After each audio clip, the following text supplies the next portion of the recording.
Dahil sa utos ng Korte Suprema sa COMELEC na mag-issue ng voters receipt sa mga botante, nagkukumahog ito ngayon dahil nadiskaril ang kanilang mga paghahanda.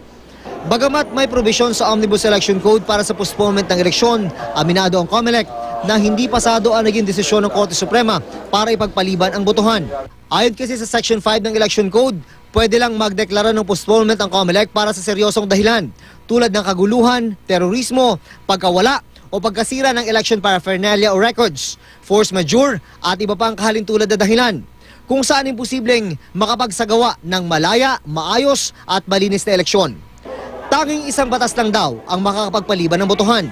Yung mga grounds are specific under the Omnibus Election Code. No? At mukhang ang Supreme Court decision ay hindi isang ground. We will have to get a law. Pero paano makakakuha ng batas gayong nakareses ang Kongreso? Ayon sa COMELEC, susubukan daw nilang humingi ng tulong sa Kongreso.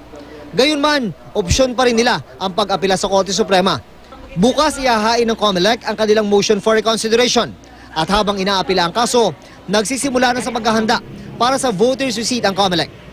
Isa sa malaking trabaho ang pagsasaayos muli ng source code o programa para sa VCM o vote counting machine para paganahin ng feature sa pag-iimprenta ng voters receipt. Hindi naman buwan, pero ilang linggo.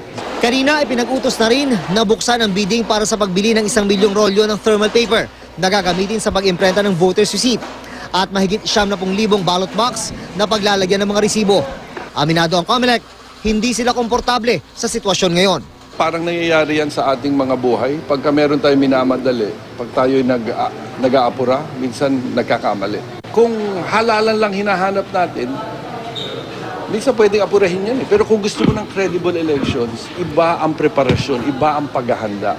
Nabigo makapagsumiti ang COMELEC sa Korte Suprema ng sagot sa petisyon ni dating Senador Richard Gordon para sa pagpapaimprenta ng voters receipt sa takdang panahon na ibinigay ng Korte. Paliwanag ni Bautista, marami rin namang inaasikaso ang COMELEC, pati ang Office of the Solicitor General na siyang kumakatawan sa COMELEC sa Korte Suprema. Sa aming palagay, yung paghingi ng 5 araw na extension ay hindi namang abusive. No?